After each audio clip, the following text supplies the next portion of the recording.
как это все понимать. Что, собственно, это было?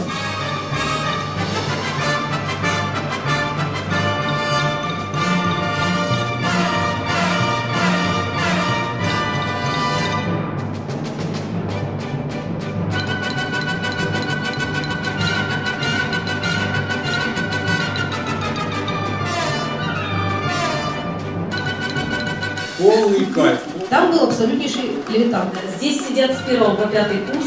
Я всем вам глубоко признательна за 6-й, 7-й. Изобразительный язык – это всего лишь язык, на котором художник разговаривает со зрителем, так же, как и музыка. Это условный язык. Какое событие в искусстве вы считаете последним, наиболее значимым, действительно изменившим что-то? Кто не смотрит телевизор,